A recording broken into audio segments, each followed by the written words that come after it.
오늘은 거룩하고 복된 주님의 날입니다. 다 같이 자리에서 일어나셔서 살아계신 하나님께 예배드리겠습니다. 너희 성도들아, 여호와를 경외하라. 저를 경외하는 자에게는 부족함이 없도다. 아멘.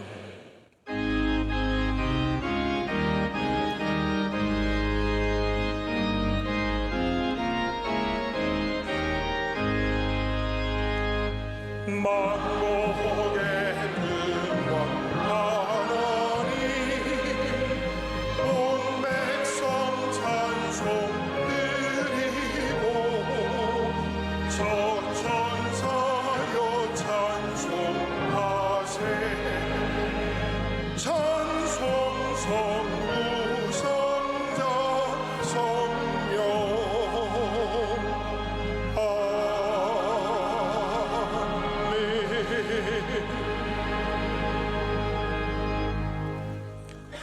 전능하사 천지를 만드신 하나님 아버지를 내가 믿사오며 그 외아들 우리 주 예수 그리스도를 믿사오니 이는 성령으로 잉태하사 동정녀 마리아에게 나시고 본디오 빌라도에게 고난을 받으사 십자가에 못 박혀 죽으시고 장사한 지 사흘 만에 죽은 자 가운데서 다시 살아나시며 하늘에 오르사 전능하신 하나님 우편에 앉아 계시다가 저리로서 산자와 죽은 자를 심판하러 오시리라.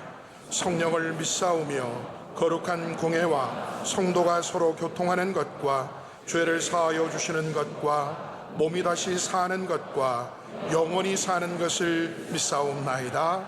아멘.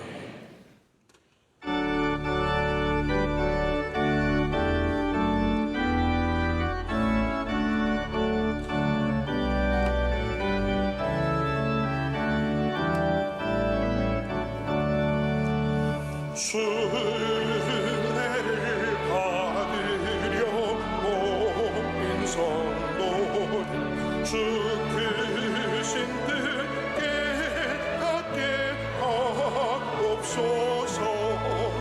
내 고통의 멍에를 다 벗게 되니 날 구속하시니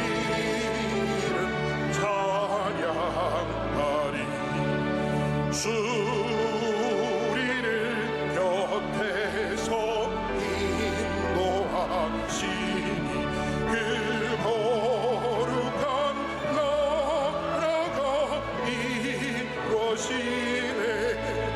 저 마귀와 싸워서 늘 승리하니 근영광 주께도 올려 찬양하리. 주 우리의 방패와 창건 되시니 나 승리의 주님을 따릅니다. 큰 환난을 당할 때 늘 도우시니 승전가 높이 부르러 찬양하리. 아멘.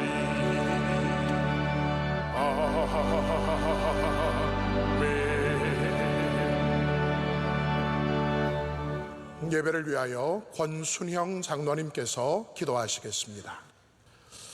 은혜로우신 하나님 아버지, 거룩하신 주님의 성전에 부족하고 연약한 저희들을 택하사 정결하게 하시고 오직 주님만 찬양하며 예배드릴 수 있도록 은혜 주시니 감사합니다. 이 나라 이 민족을 불쌍히 여기사 전쟁과 어려움이 없게 하시고 분열과 시기, 질투에서 벗어나 복음으로 하나 되어 열방에 쓰임받는 나라 되게 하여 주시옵소서. 대통령과 나라의 유정자들이 주님을 경외하는 마음 주시고 잠시 잠깐 맡겨주신 사명을 잘 감당하는 지혜로움을 주사 역사적으로 후회함이 없는 유정자들 되도록 은혜 주시옵소서. 지난 44년간 한결같은 사랑과 은혜로 명일동의 작은 소리가 세계를 깨우는 교회로 부흥케 하시니 감사드립니다. 기름 부어 세우신 담임 목사님을 더욱 사랑하사 말씀 들고 서시는 곳곳마다 성령 충만하게 하시고 풍성한 열매가 가득 넘치게 하여 주시옵소서. 온 생을 눈물과 기도로 오직 주님께 헌신하시고 예수님의 사랑을 실천하신 원로 목사님을 특별하신 사랑으로 이루하여 주시고 사모님과 자녀손들에게 크신 은혜로 함께하여 주시옵소서. 주님께서 저희 명성교회 섬김과 나눔을 사명으로 주신 에티오피아, 필리핀 아카데미, 캄보디아 선교센터, 도미니카 중미 선교센터 등 해외 선교 기관과 안동성소병원, MCM 병원 선교, C채널 방송 선교, 소망교도소 교정 선교, 군선교와 비전 선교 등 모든 국내외 선교 기관을 축복하사 사명 잘 감당하도록 은혜 주시옵소서. 교회 모든 선교사님들의 영역을 강건하게 붙드시고 성령 충만하게 하사 주어진 사명을 잘 감당하게 하시고 가족들에게 은혜로 함께하여 주시옵소서. 주님의 은혜로 9월 특별 새벽 집회와 명성 음파 포럼을 은혜로 마치게 하시니 감사드립니다. 이번 포럼을 통하여 원로 목사님께는 작은 위로가 되게 하시며 우리에게는 한 번의 축제 포럼이 아니라 목사님의 신앙과 신학을 마음에 되새기며 교회가 역사적으로 후대에 계속 이어 발전시킬 수 있는 기회가 되도록 은혜 주시옵소서. 이번에도 변함없이 풍성한 결실의 계절에 추석 명절을 허락하시니 감사드립니다. 수많은 분들 이동할 때 안전하게 하시고 오랜만에 만나는 가족들을 서로 사랑하며 예수님의 사랑을 전하는 기회가 되게 하시고 소외되고 어려운 이웃들에게는 주님께서 특별하신 사랑으로 이루하여 주시옵소서. 오늘 드리는 거룩한 예배를 주님 홀로 영광 받으실 줄 믿사오며 예수 그리스도의 이름으로 간절히 기도드립니다. 아멘.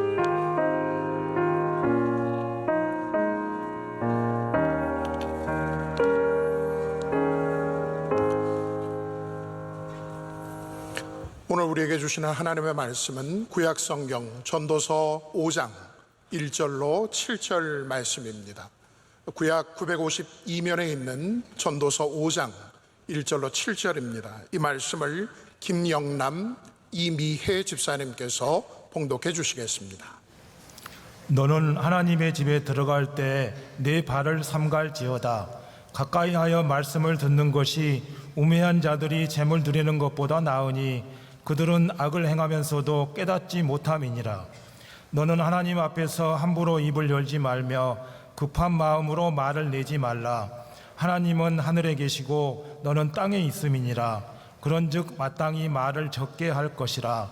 걱정이 많으면 꿈이 생기고 말이 많으면 우매한 자의 소리가 나타나느니라. 내가 하나님께 서원하였거든 갚기를 더디게 하지 말라. 하나님은 우매한 자들을 기뻐하지 아니하시나니 서원한 것을 갚으라. 서원하고 갚지 아니하는 것보다 서원하지 아니하는 것이 더 나으니 내 입으로 내 육체가 범죄하게 하지 말라. 사자 앞에서 내가 서원한 것이 실수라고 말하지 말라. 어찌 하나님께서 내 목소리로 말미암아 진노하사 내 손으로 한 것을 멸하시게 하랴. 꿈이 많으면 헛된 일들이 많아지고 말이 많아도 그러하니 오직 너는 하나님을 경외할지니라. 아멘. 이제 말씀으로 은혜 받는 시간입니다. 담임 목사님께서 더 나은 것이 있다, 제아의 말씀을 선포하실 때 큰 은혜의 시간이 될 줄로 믿습니다. 네, 찬양이 하나님께 큰 영광이 된 줄로 믿습니다. 제가 8월 달에 한여름의 지혜를 생각하다로 우리 지혜서의 말씀, 전도서의 말씀을 시작했는데 계속 한여름을 분명히 온도는 한여름이 바깥이 맞지만 그래도 저희가 9월 중순에 들어서서 제가 앞에 제목은 내려놓고 계속해서 전도서 말씀을 전하지만 더 나은 것이 있다의 제목으로 말씀을 전하고자 합니다. 우리 살아가다가 선택의 기로에 설 때가 참 많이 있습니다. 우리는 그때 어떠한 길이 더 나은 길인지를 고민을 많이 해보게 됩니다. 그 가운데는 비교적 쉬운 고민들도 있습니다. 뭐 펩시콜라냐 코카콜라냐 별로 어려운 문제가 아니죠.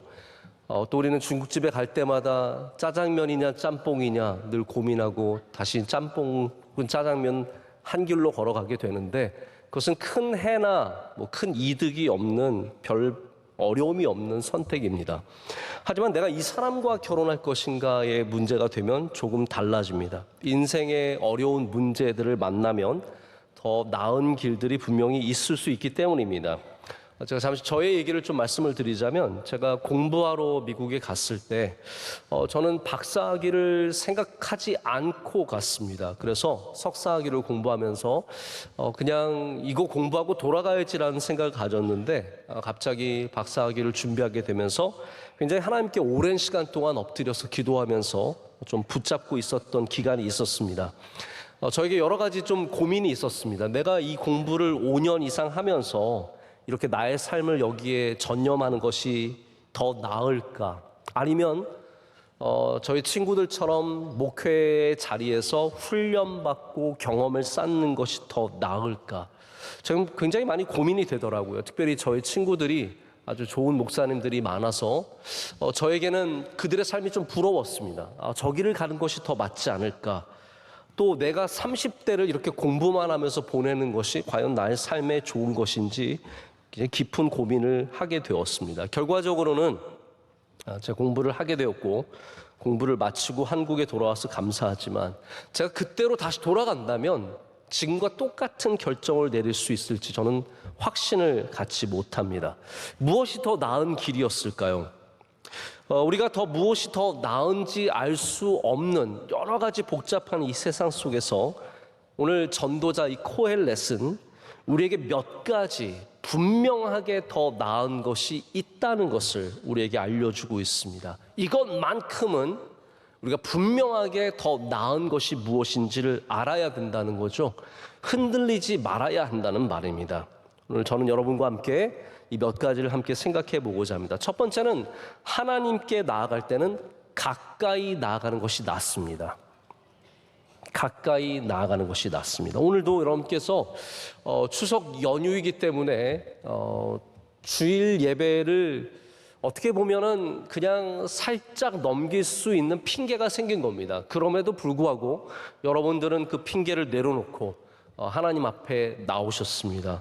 잘하신 겁니다. 이게 더 나은 겁니다. 물론 집에서 쉬는 것도 괜찮겠죠. TV를 보는 것도 괜찮을 겁니다. 친구들 만나고 가족들, 친지들 만나서 좋은 음식 먹는 것도 나쁘지 않을 겁니다. 그러나 저는 분명하게 믿습니다. 이게 훨씬 나은 길입니다. 하나님께 가까이 가는 것이 나은 길이라는 것이죠. 오늘 1절 말씀은 특별히 하나님 전에 나아가는 자세를 말하고 있는데, 우리의 발을 삼가하라 라고 얘기하고 있습니다. 이 말씀은 쉽게 말하자면 발을 조심해라, 너의 모든 행위를 조심하라는 뜻입니다. 무엇을 콕 집어서 조심하라고 말하는 것은 아니지만 우리의 전체의 자세가 하나님 앞에 나올 때는 이런 경외함 속에서 조심하는 것이 좋다라고 말해주는 것이죠. 저는 그것과 상관없이 우리의 교회의 문은 낮고 넓어야 된다고 생각을 합니다. 교회의 문턱이 낮아야 하는 이유가 여러 가지지만, 모든 사람들이 하나님 앞에 나올 때는 이렇게 편하게 마음을 너무 어렵게 하지 않고 나온 것이 참 좋다는 생각을 갖습니다. 어떤 목사님이 그래서 교회의 문턱을 낮추는 노력을 하는 가운데 교회에 흡연실을 만들었대요. 그래서 오시는 분 가운데 설교 말씀 듣다가 도저히 안 되겠어, 그럼 나가서 담배 한 대 피고 들어와서 예배 드리고, 혹은 뭐 가족을 기다리면서 아들 기다리는데 담배 한 대 그 흡연실, 집사님 안녕하세요, 권사님 안녕하세요 이러면서 이렇게 흡연실을 만들어 드렸다는 거죠. 그때 교계에 상당히 그 사건이 센세이션 했던 기억이 납니다. 저는 그 목사님이 하신 제스처가 담배 피는 사람들을 편안하게 만드는 제스처는 아니었다고 생각합니다. 그건 뭐였냐면 우리 교회의 문이 이렇게 낮다라는 것을 보여주기 위한 제스처겠죠. 담배를 피라는 게 아니라 누구든지 올 수 있다라는 그런 표현이었을 거라고 생각을 합니다. 하지만 좀 우리 반대 입장에서 보면은, 우리가 런던 가는 비행기를 예를 들어서 12시간, 제가 정확하게 얼마 걸리는지 모르겠지만 그 시간 동안 담배를 피지 않아야 한다면, 우리가 교회에 와서 한두 시간 담배를 피는 것이 그렇게 가혹하게 어려운 것을 요구하는 것은 아니라고 생각합니다. 자, 다시 말씀드리지만 어쨌든 흡연실이라는 것은 교회의 문을 낮추기 위한 노력입니다. 저희 교회도 그와 비슷한 고민들을 할 때가 있습니다. 제가 한 번은 밖에서 어떤 예배를 드리고 저녁에 우리 저녁 예배 시간에 좀 늦게 교회에 도착할 일이 있었습니다. 그래서 교회에 이렇게 들어오는데 저 이쪽에 로비가 있지 않습니까? 그 로비에서 한 젊은 커플이 아주 좋아 보이는, 제가 볼 때는 신혼부부 같아 보이는 커플이 예배를 로비에서 드리고 있는 거예요. 그래서 왜 안에 안 들어가고 여기서 예배를 드리나 봤더니 강아지와 함께 예배를 거기서 드리고 있었습니다. 저는 그분들을 보면서 굉장히 기특했어요. 강아지를 데리고서라도 예배를 드리겠다는, 여기 들어오지는 못하지만 로비에서라도 예배를 드리겠다는 그것이 얼마나 기특합니까? 동시에 의아했습니다. 강아지를 데리고까지 교회를 와야 하는 그 상황이 좀 의아하기도 했죠. 제가 그래서 반갑게 인사를 하고 어떻게 예배를 여기서 강아지와 함께 드리세요, 이렇게 반갑게 인사를 하고 들어오려고 했더니 그 젊은 커플이 저한테 이렇게 말했어요. 목사님, 저희 교회도 강아지와 함께 예배 드릴 수 있는 공간이 있으면 좋을 것 같아요. 그때부터 제가 고민을 하게 되었습니다. 어느 장소를 반려견과, 그러면 어떤 사람 저희는 반려묘입니다, 저희는 고양인데요, 그러면 고양이파와 강아지파가 따로 나눠서, 혹은 고양이는 1부 예배, 강아지는 2부 예배를 와야 하고, 또 어항을 들고 오시는 분들도 계실 것이고 새를 어깨에 얹고 오시는 분들도 계실 거고, 이 다양한 상황을 어떻게 감당해야 할까라는 고민을 하게 되면서 동시에 우리가 여전히 교회의 문턱을 낮추기 위한 노력을 끊임없이 해야 한다는 생각을 갖습니다. 자, 그런데 궁극적으로는 우리가 교회의 문을 아무리 낮춰서 누구나 강아지와 함께 담배 피는 사람들, 문신을 하고 옷을 벗으면 안 되는 그러한 사람, 모든 사람들이 올지라도 공통된 건 이겁니다. 우리가 하나님을 만나면, 하나님 앞에 서면 우리 모두가 하나님을 경외하는 마음을 갖게 됩니다. 그래서 우리가 여러분에게 레귤레이션을 만들어서 교회 올 땐 이런 복장을 입고 이렇게 하면 안 되고 이런 것을 가르치는 것이 아니라, 여러분이 거룩하신 하나님 앞에 설 때 하나님 앞에 서는 것이 어떤 것인지를 경험하셔야 된다는 거죠. 그래서 우리를 스스로 삼가할 수 있는 믿음을 갖게 되는 것, 그것이 어쩌면 우리가 궁극적으로 여러분에게 원하는 예배자의 모습이 아닐까 생각해 보게 됩니다. 자, 그런데 하나님께서는 오늘 우리에게 동시에 요구하신 것이 있습니다. 가까이 와서 말씀을 들으라라고 말씀하시죠. 그리고 덧붙여서 말씀하시는 것이, 그것이 제물을 많이 드리는 것보다 낫다라는 거예요. 여러분, 더 나은 것이 무엇인지 분명하게 아셔야 합니다. 우리 하나님 앞에 나올 때는 더 많은 예물을 드리고 더 많은 봉사를 하고, 이것보다 더 중요한 게 있습니다. 더 나은 것이 뭐냐 하면 하나님 가까이 나아가는 마음으로 와서 하나님의 말씀에 귀를 기울이는 것, 그것이 훨씬 더 나은 길이라는 것입니다. 이거를 잘 드러내는 사건이 구약에 하나, 신약에 하나 있습니다. 구약에는 사울 왕의 사건입니다. 사울 왕이 아말렉과 전투를 한 다음에 많은 전리품들을 얻었습니다. 근데 원래 하나님의 말씀에는 너희가 그런 전쟁을 한 다음에 다 불태우라고 하셨거든요. 그 이방의 것들을 가져오지 말라고 했는데 사울이 좋아 보이는 것들을 가져왔습니다. 특별히 좋은 양과 좋은 소를 가지고 와서 제사를 드립니다. 자기 멋대로 드리는 제사죠. 많은 제물을 드립니다. 그때 사무엘이 와서 하는 얘기가 뭡니까? 이거 하나님이 기뻐 받으시지 않는다는 거예요. 당신의 제물을 기뻐 받으시지 않는다는 거예요. 그때 사무엘상 15장 22절에 이렇게 말합니다. 사무엘이 이르되 여호와께서 번제와 다른 제사를 그의 목소리를 청종하는 것을 좋아하심같이 좋아하시겠나이까? 뭘 더 좋아하신다는 거예요? 목소리를 청종하는 것을 더 좋아하신다는 거예요. 하나님이 제물을 좋아서 누가 소 갖다 주나 보자, 이런 분이 아니시라는 겁니다. 정말 하나님이 기뻐하시는 것은, 더 나은 예배는, 더 나은 길은 가까이 와서 청종하는 그 자세. 그래서 순종이 제사보다 낫고 듣는 것이 순양의 기름보다 낫다라고 말하는 것입니다. 신약에는 마리아와 마르다의 사건이 있습니다. 이 마리아와 마르다는 자매입니다. 근데 예수님을 자기의 집에 초청해서 모시게 되었는데 이 누이 언니인 마르다는 예수님을 모시느라 정신이 없습니다. 뭘 대접해야 되지? 어떻게 편하게 해드리지? 어떻게 우리가 잘 모실 수 있지? 그러다 보니까 너무 분주해졌습니다. 그런데 이 동생 마리아는 지금 그게 중요한 게 아니에요. 예수님이 내 앞에 계시는데 예수님 발 앞에 가서 예수님의 말씀을 듣습니다. 근데 예수님께서 그 모든 일이 있은 다음에 마르다에게 뭐라고 말씀하십니까? 마리아가 더 좋은 것을 택하였으니. 마리아는 뭐가 더 나은지 알고 있었어요. 일을 모르고 전혀 천진난만하게 거기 있는 게 아닙니다. 다 알았습니다. 그런데 더 나은 것이 무엇인 줄 알았죠. 주님의 발 앞에 앉아 말씀을 청종하는 것. 여러분, 더 나은 것이 무엇입니까? 많고 좋은 재물보다 하나님께 가까이 나가서 그의 말씀을 듣는 것이 낫습니다. 많은 일을 하는 것보다 주님 발 앞에 앉는 것이 낫습니다. 이 나음을 절대로 포기하지 않으시기를 축복합니다. 두 번째는 말을 적게 하는 것이 낫다라고 말합니다. 언사안정이라는 한자어가 있습니다. 말씀 언에 말씀 사에 우리가 쓰는 안정이라는 뜻입니다. 이 말은 무슨 뜻이냐면 우리의 행동도 안정되어야 하지만 우리의 말이 안정되어야 한다고 얘기하는 것입니다. 우리 신체 부위 중에서 가장 신뢰받을 수 있는 부위가 되어야 하는 곳이 저는 입이라고 생각합니다.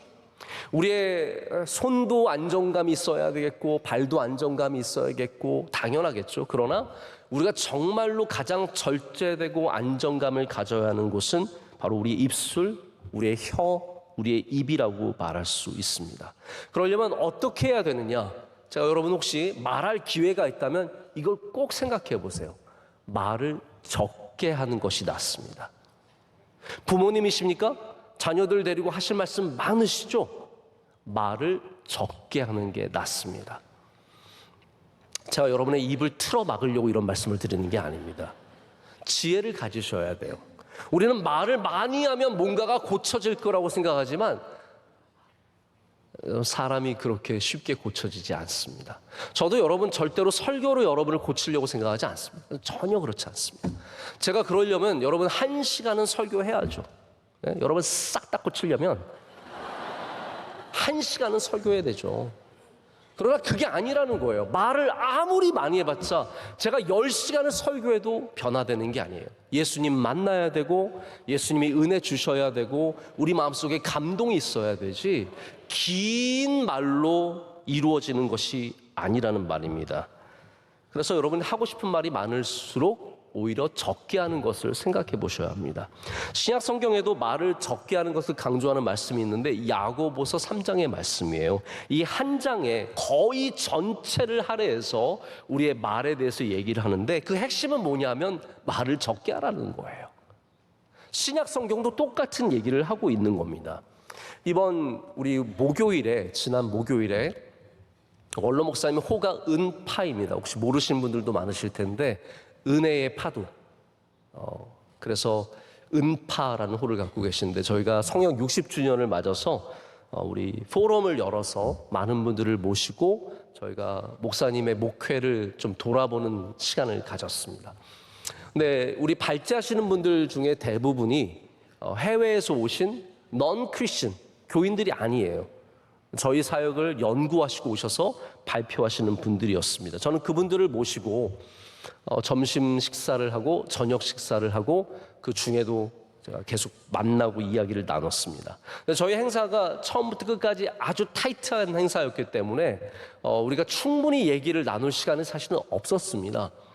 발제하시는 분들이 발제하시고 좋은 얘기들이 오간 다음에 저희가 원로 목사님께 한번 감사의 인사를 하셔라. 그래서 앞으로 모셨는데 원로 목사님께서 앞으로 나오셔서 정말 짧게 인사를 하셨어요. 그래서 긴 말씀 안 하시고 모든 것이 하나님의 은혜입니다. 우리 교인들이 다 훌륭해서 저를 도와주셔서 제가 일을 감당할 수 있었습니다. 그리고 감사합니다로 내려가셨어요. 그러니까 사람 너무 좋아하는 거예요. 안 그래도 길었는데. 그래가지고 원로 목사님 이 짧은 인사에 이 외국 분들도 얼마나 감동과 감명을 받았는지, 밥을 먹고 있는데 이 외국 분들도 스몰 토크라 그래서 굉장히 얘기를 많이 하세요. 저한테 계속 그 얘기를 하시다가 제가 한번 quote on quote으로 그냥 그분들이 하신 말씀 그대로 옮겨볼게요. We were very surprised and impressed that the pastor emeritus really spoke so little. 정말 짧게 말씀하신 것에 큰 감명을 받았다는 거죠. 제가 그래서 좀 설명을 드렸어요. 우리 원로 목사님은 이 상황을 이해하시는데 굉장히 뛰어나신 분이시다. 이게 길고 특별히 본인이 이렇게 높임을 받는 자리에서 아주 짧게 감사의 인사만 하시는 것을 굉장히 뛰어나신 판단력으로 하신 거다. 그리고 참고로 말씀드리자면 설교는 절대로 짧지 않다. 이런 상황에서 누구보다도 짧게 말할 수 있는 것은 원로 목사님이 갖고 있는 그 유연성, flexibility다. 그게 원로 목사님의 성품이고 그게 원로 목사님의 능력이다라고 말씀을 드렸어요. 여러분 뭐가 더 낫습니까? 하고 싶은 말 다 하면 30분이 족하겠습니까? 60년의 목회를 돌아보면서 하고 싶은 말씀이 얼마나 많겠습니까? 그러나 말을 적게 하셨기 때문에 더욱더 빛나게 되었습니다. 무엇이 더 낫습니까? 여러분의 삶 속에 말을 할 기회가 있다면 적게 할 줄 아는 지혜를 가지시길 축복합니다. 세 번째는 걱정이 적은 것이 낫습니다. 이 세상에서 하나도 도움이 되지 않는 것이 걱정이죠. 성경이 지속적으로 일관적으로 전하는 메시지는 염려하지 말라라는 거예요. 여러분 염려보다 더 나은 게 있습니다. 무엇일까요? 기도입니다. 우린 나은 게 무엇인지 분명히 알아요. 걱정과 염려보다 기도가 훨씬 더 나은 걸 아는데 우리는 여전히 기도보다는 염려하고 걱정하는 쪽을 택합니다. 오늘 3절 말씀을 보면 걱정이 많으면 꿈이 생기고 말이 많으면 우매한 자의 소리가 나타난다라고 얘기합니다. 이걸 제가 좀 더 쉬운 영어 성경에서 가져오면 이런 표현이에요. 당신이 너무 많은 것을 돌보고 있으면 자꾸 꿈을 꾸게 되고 많은 말은 어리석은 사람들의 표징입니다 라는 뜻입니다. 여러분 여기 굉장히 일리가 있는 말이 있습니다. 우리가 너무 많은 것을 하고 많은 것을 돌보고 많은 것을 걱정하면 우리의 쉼이 불안정해집니다.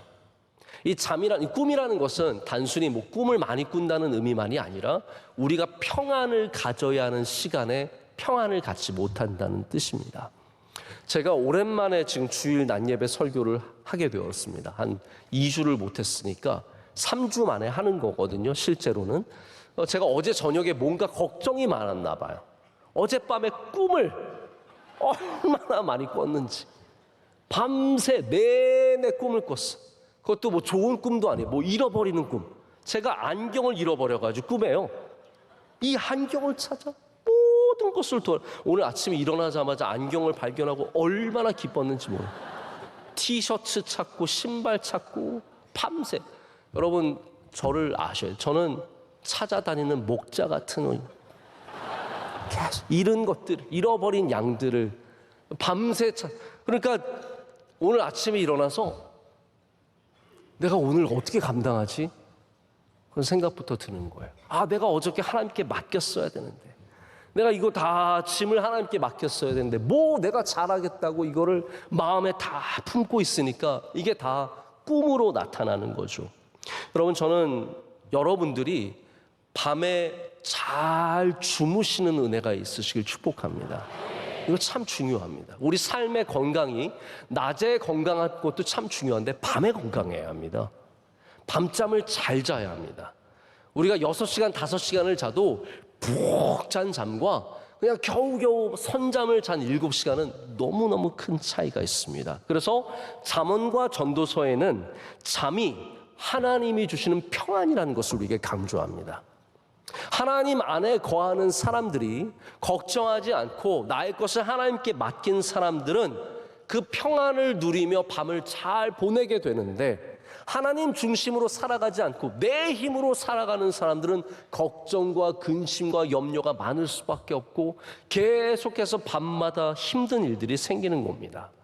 여러분, 뭐든지 어떤 것이든지 과도하면 문제가 됩니다. 우리 시대가 모든 것들이 과도합니다.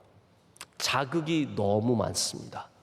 밤에도 불을 하루 종일 켜놨다가 밤 늦게까지 켰다가 저희 집 이제 위층에 아이들, 저는 우리 집만 3명 사는 줄 알았거든요. 우리 집만 아이들이 3명인 줄 알았는데 정말 웃깁니다. 저희 옆집도 교회 안 다니는데 3명이고요. 자녀가. 저희 윗집도 교회 안 다니는데 자녀가 3명이에요. 은근히 3명 있는 자녀들이 많은데 저희 윗집은 밤 11시 반에도 뛰어다녀요. 아이들이. 12시에도 뛰어다닙니다. 그래서 저는 잠을 못 자는 것도 억울한데 그 집이 걱정이 돼요. 이 아이들이 밤 12시에 뛰어다니고 있으면 도대체 몇 시에 일어나서 학교를 가는 것일까? 심히 그들을 위해서 기도를 많이 하고 있습니다. 하나님, 이사를 보내주시든지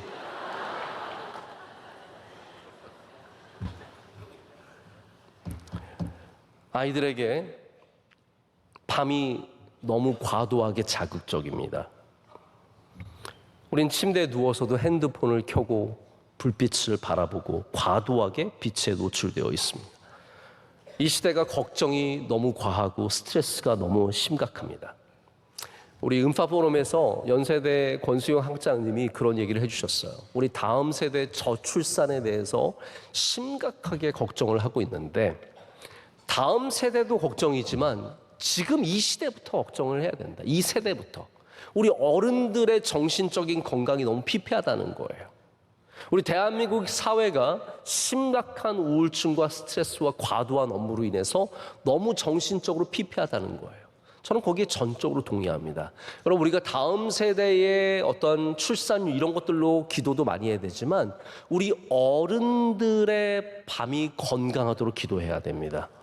어른들이, 성인들이 평안함을 누릴 줄 알아야 되고 그 마음에 지고 있는 짐들을 영적으로 깨어 있어서 이겨낼 수 있는 힘을 갖도록 우리가 이 세대를 위해서 함께 기도할 수 있어야 된다는 거죠. 과도한 걱정과 근심과 과도한 일과 과도한 쉼조차 우리 모두의 건강을 해치는 일입니다. 여러분, 꿈이 평안해지려면 우리가 반드시 예수 그리스도 중심의 삶으로 돌아와야 합니다. 우리의 밤이 평안해지기 위해서는 하나님의 다스림 안으로 들어와야 합니다. 여러분, 예수님을 붙잡고 사는 삶은 자극 중심의 삶이 아닙니다. 어디를 가야, 무엇을 먹어야, 어떤 일을 해야, 무엇을 사야 즐거움을 얻는 것이 아니라 예수 그리스도와 동행함으로 무슨 일을 만나든지 기뻐하며 감당할 수 있는 삶입니다. 평안으로 채워지는 삶이죠. 그래서 오늘 7절 말씀은 3절 말씀의 반복인데 결론이 있는, 대안이 있는 3절 말씀이에요. 7절 말씀을 한번 보실까요? 마지막에 뭐라고 되어 있냐면 그러하니 오직 너는 하나님을 뭐라고요? 경외할지니라. 이게 해답이라는 거예요. 걱정이 많은 삶 속에 우리의 해답은 뭐냐면 하나님을 경외하는 삶이라는 거예요. 하나님을 경외하는 삶을 아주 단순하게 번역하면 하나님을 예배하는 삶이라고 말할 수 있습니다. 네 번째는 맹세하지 않는 것이 낫다입니다. 오늘 말씀에 서원에 대한 이야기가 나옵니다. 여러분, 서원은 단순한 약속 맹세가 아니라 하나님 앞에 하는 의식이 있는, 리추얼이 있는 그런 약속과 맹세입니다. 제가 이 서원에 대해서 이 짧은 시간 동안 여러분과 깊은 얘기를 나누지 못합니다. 하지만 단편적으로 하나만 좀 말씀을 드리자면 왜 우리가 서원을 할까요를 생각해 보셔야 합니다. 여러분, 왜 서원을 하게 될까요? 우리가 서원을 하게 되는 이유는 원대한 꿈이 있어서가 아닙니다. 하나님, 제가 정말로 바라고 원하는 것이 있는데 저 그렇게 되기를 원합니다. 이런 거 물론 있겠지만 대부분 우리의 서원은 어떤 상황 속에서 발생하냐면 다급한 상황을 타개하고자 할 때 서원을 하나님께 남발하게 됩니다. 하나님, 우리 아들 내일 시험입니다. 이 시험 되게 해주시면 제가 다음 달부터 11조 내겠습니다. 이게 잘못된 서원의 대표적인 예예요. 다급하니까 뭔가를 이루어내기 위해서 하나님과 딜을 하는 거예요. 근데 여러분, 여기에 얼마나 많은 하나님을 향한 오해가 있는지 모릅니다. 여러분, 하나님이 돈이 그렇게 궁한 줄 아세요?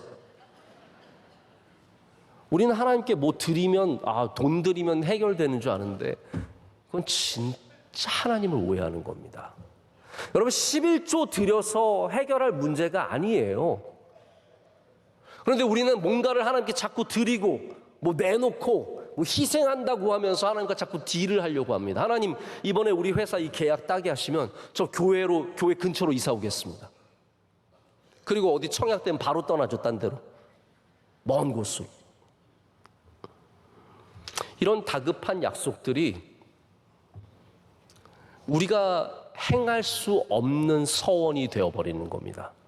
그래서 아들 시험 보기 전에는 막 11조 내겠다고 해놓고 안 되면서, 하나님 안 됐으니까 11조 취소입니다. 이렇게 되는 것이고, 돼도 뭐라고 생각하냐면, 녀석이 공부 열심히 하더니 잘 됐네. 결국은 하나님의 은혜는 없고 얘가 공부 열심히 한 거예요. 이게 대부분 우리가 내리는 결론입니다. 그래서 결국은 자기가 약속했던 걸 못 지키게 됩니다. 사사기에서 여러분 입다의 사건을 잘 아실 겁니다. 맨날 서원하면 나오는 이야기죠. 근데 입다의 가장 큰 문제는 잘못된 서원을 한 것도 있지만 하나님을 잘못 알았다는 거예요.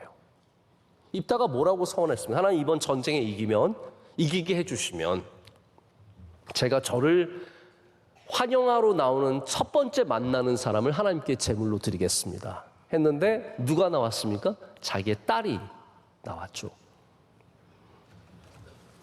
여기에 얼마나 큰 오해가 있습니까? 가장 큰 오해는 하나님께서 언제 사람을 제물로 바치려고 했어요. 하나님은 사람을 제물로 바치는 것을 가장 경멸하시는 분이세요. 근데 자기 마음대로 자기가 원하는 게 있으니까 하나님께 마음대로 약속을 해놓는 거예요. 그리고 그 약속을 지키려고 그 귀한 딸을 제물로 바치는 거 아니겠습니까? 그럼 우리는 하나님을 오해하면 안 됩니다. 하나님은 11조를 탐하시는 분이 아니십니다. 하나님은 그렇게 뭔가를 얻고 싶어서 여러분에게 좋은 것을 주시는 분이 아니십니다. 여러분, 그래서 하나님과 자꾸 딜하려고 하지 마시고요. 하나님께 믿음으로 나가셔야 합니다. 하나님께 간절함으로 나가셔야 하고 불쌍히 여김을 받으려고 나가야 하지, 자꾸 뭘 들여가지고 이거 줄 테니까 뭐 주세요. 이게 뭐 두꺼비 집도 아니고 새 집 줄게, 헌집 달라. 이거, 여러분, 하나님을 오해하는 사람들이 너무나 많습니다. 잘못된 서원을 하게 되면 그 서원을 지키지 못하고 더욱더 잘못된 길로 갈 수밖에 없습니다. 그래서 간단하게 결론을 내리자면 서원은 안 하는 것이 차라리 낫습니다. 서원을 해서 자꾸 뭘 얻어내려고 하지 마시고 헛된 약속을 하지 않는 것이 낫습니다. 여러분, 성경은 이렇게 두 가지를 제시하고 무엇이 더 나은지를 우리에게 말해줄 때가 많습니다. 우리 신약 성경에 보면 주는 것이 받는 것보다 낫다라고 말했죠. 제가 참 좋아하는 말씀 중에 하나가 잠언 14장 4절 말씀인데 이런 말씀이에요. 소가 없으면 구유는 깨끗하려니와 소의 힘으로 얻는 것이 많으니라. 여기 선택권이 있습니다. 소가 없으면 깨끗해요. 그러나 소가 있으면 고생은 하겠지만 힘들겠지만 소의 힘으로 얻는 것이 참 많다는 겁니다. 우리 전도서 한가운데 흐르는 메시지가 우리 해 아래 있는 모든 삶 속에 있는 헛됨과 무모함, 모호함, 이런 것들 아니겠습니까? 이 선택의 문제가 다 여기에 연루가 됩니다. 무엇이 더 낫습니까? 모호하죠. 해 아래 있는 모든 것들은 다 모호한 것들입니다. 그런데 오늘 성경은 그 가운데 분명히 나은 것이 우리에게 무엇인지를 가르쳐주고 있습니다. 소가 없으면 구유는 깨끗하죠. 교회 안 다니면 편합니다. 주일날 이렇게 고생해서 안 와도 되고. 혹시 오늘 여러분 산부 예배 오셔서 주차할 때 평소보다 조금 편하셨죠? 네, 저도 들어올 때 보니까 확실히 주차되어 있는 차가 지난주보다 훨씬 적어요. 여러분, 우리 교회 산부 예배 오는 건 전쟁입니다. 어떤 분들에게 1시간 기다려서 들어와야 하는 고된 일입니다. 여러분, 소가 없으면 구유가 깨끗하고요. 믿음 생활 안 하면 편하게 살 수 있습니다. 예수님 안 믿으면 편한 것들이 한두 개가 아닙니다.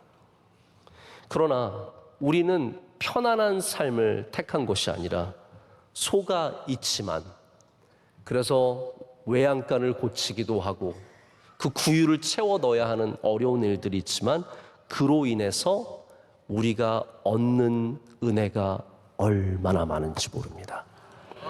여러분, 무엇을 택하시겠습니까? 하나님을 섬기는 일이 의외로 힘듭니다. 봉사하는 것이 의외로 어렵습니다. 아니, 교회 와서 돈 받아가는 게 아니라 우리는 돈을 내고 가야 합니다.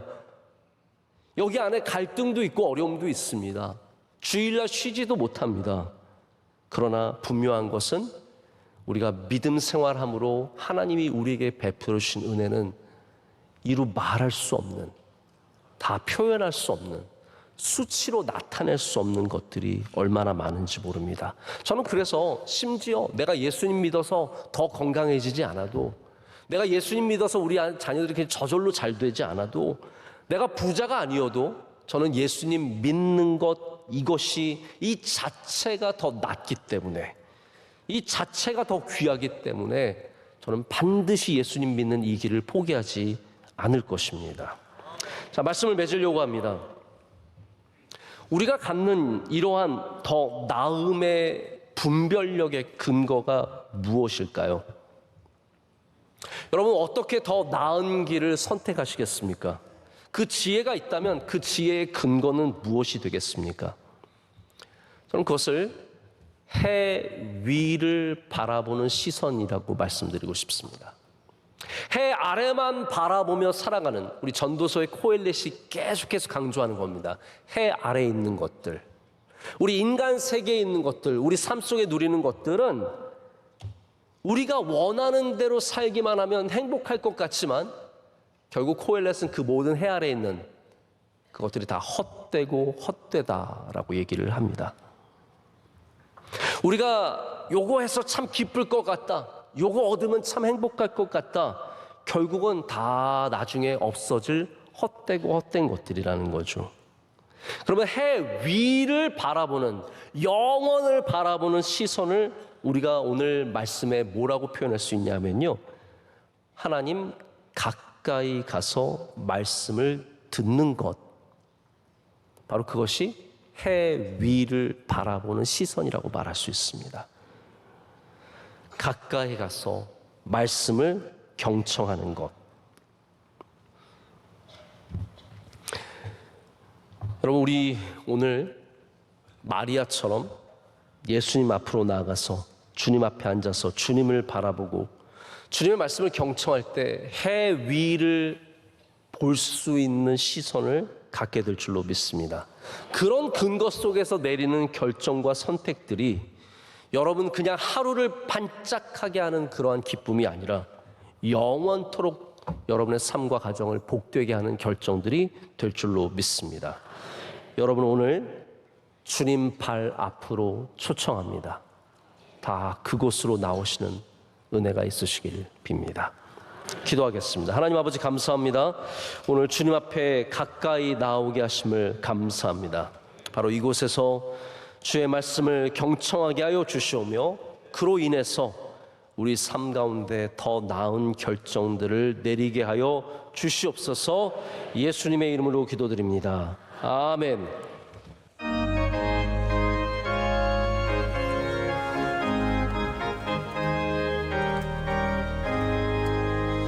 내 영혼의 햇빛 비치니 주 영광 찬란해. 이 세상 어떤 빛보다 이 빛 더 빛나네. 주의 영광 빛난 밤새 내게 비춰 주시옵소서.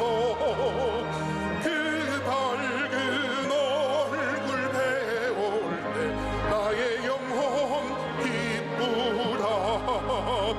내 영혼에 노래 있으니 주 찬양합니다. 주비를 기울이시사 받들고 계시네. 주의 영광 빛난 왕세 내게 비춰 주시옵소서. 그 밝은 얼굴 배울 때 나의 영혼 기쁘다. 내 영혼의 봄날 되어서 주 함께 하실 때 그 평화 내게 깃들고 주 은혜 꽃피네. 주의 영광 빛난 왕세 내게 비춰 주시옵소서. 그 밝은 얼굴 배울 때 나의 영혼 기쁘다. 내 영혼에 희락이 있고 큰 소망 넘치네.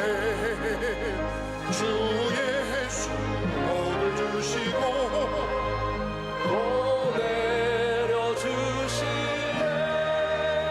주의 영광 빛난 왕채 내게 비춰 주시옵소서. 그 밝은 얼굴 배울 때 나의 영혼 기쁘다.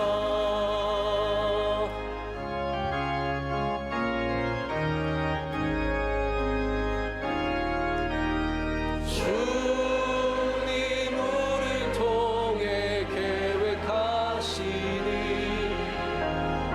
부족한 입술로 찬양하게 하시니. 주님 우리 통해 계획하시니 너를 통해 하시리 기대.